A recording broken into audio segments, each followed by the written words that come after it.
maxjarkan shaqo fiican ayaa maxjaradu xoolaha u qabtaan caafimaadka xoolaha ayaa halkan lagu baaraa waa meeshii ugu dambaysay oo xooluhu ay ka dhoofaan oo laga siiyo dukumentiga iyo shahaadooyinka caafimaadka iyagoo la raacayo waddan walba oo waddamada khaliijka ka mid ah shuruudda caafimaad oo ay soo codsadeen runtii dhaqaatiirta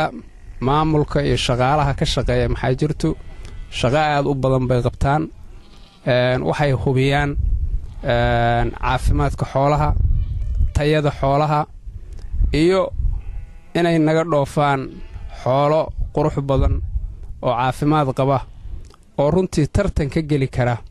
suuqyada xooluhu u dhoofaan oo ay ka mid yihiin waddamada khaliijku xoolaha hadda annagu aanu soo aragnay wasiir waxay ka yimaadeen gobollada puntland oo dhan koonfurta soomaaliya kililka soomaalidu ay degto ilaa waqooyiga xooluhu way ka yimaadaan waxay puntland u baahan tahay in badeecada la dhoofiyo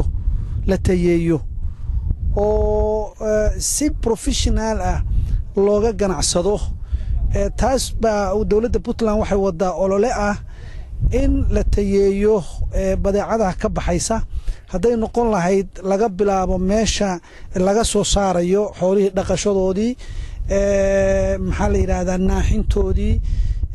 quality-ga amba caafimaadkooda hubintoodii tirada lafteeda badinteedii si aan u qancinno dadka aan wax u geyno amba supply garayno puntland waxay taariikhiyan caan ku tahay dhoofinta xoolaha marka wuxuu ka mid yahay maxjarkani midka lagu tayeeyo sidii xoolaha loo dhoofin lahaa marka waxaa hadda aan wadnaa olole ah in xoolihiina la tayeeyo tiradiina kor loo qaado la dhoofin lahaa